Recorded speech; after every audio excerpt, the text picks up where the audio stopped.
નમસ્કાર મિત્રો, ચાલો આજે E20 પેટ્રોલ વિશે વાત કરીએ. આ નવું ફ્યુઅલ હવે આખા ભારતમાં મળી રહ્યું છે. તમે પેટ્રોલ પંપ પર E20નું સ્ટીકર જોયું છે? ચાલો સમજીએ કે આનો તમારી ગાડી માટે શું મતલબ છે. તો E20 એટલે 20% ઇથેનોલ અને 80% પેટ્રોલ. ઇથેનોલ એટલે શેરડી અને મકાઈ જેવા પાકમાંથી બનેલું બાયોફ્યુલ. સરકાર E20 એટલા માટે લાવી રહી છે કારણ કે એનાથી પ્રદૂષણ ઘટે, પૈસા બચે અને ખેડૂતોને પણ ફાયદો થાય. અને ફાયદો નાનો સૂનો નથી. નીતિ આયોગ કહે છે કે આનાથી દેશના દર વર્ષે $4 અબજ બચી શકે છે. પણ સૌથી મોટી ચિંતા છે માઇલેજની. શું E20 પેટ્રોલથી ગાડી ઓછી એવરેજ આપે છે?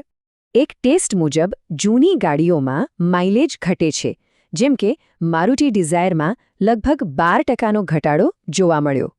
હવે આ આવું કેમ થાય છે? કારણ કે પેટ્રોલમાં જે એનર્જી છે તેના કરતાં ઇથેનોલમાં લગભગ 30% ઓછી હોય છે. તો હવે સૌથી મોટો સવાલ, શું તમારી ગાડી કે બાઇક E20 પેટ્રોલ માટે તૈયાર છે? શું એ સેફ છે? આનો જવાબ ગાડી ક્યારે બની છે તેના પર નિર્ભર કરે છે. ખાસ કરીને એપ્રિલ 2023 પછીની ગાડીઓ તો તૈયાર જ છે. પણ જે ગાડીઓ 2018 પહેલાંની છે તેમાં તકલીફ થઈ શકે છે. ઇથેનોલ રબરના પાર્ટ્સ અને ફ્યુલ લાઇનને નુકસાન કરી શકે છે.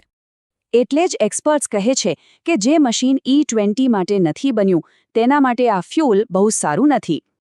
પણ સારી ખબર એ છે કે હવે જે નવી ગાડીઓ અને બાઇક બજારમાં આવે છે તે બધી E20 માટે જ બનાવવામાં આવી છે. તો હવે કરવું શું? સૌથી પહેલાં ગાડીનું મેન્યુઅલ ચેક કરો, માઇલેજ પર ધ્યાન આપો અને રેગ્યુલર સર્વિસ કરાવો. E20 હવે સ્ટાન્ડર્ડ બની રહ્યું છે.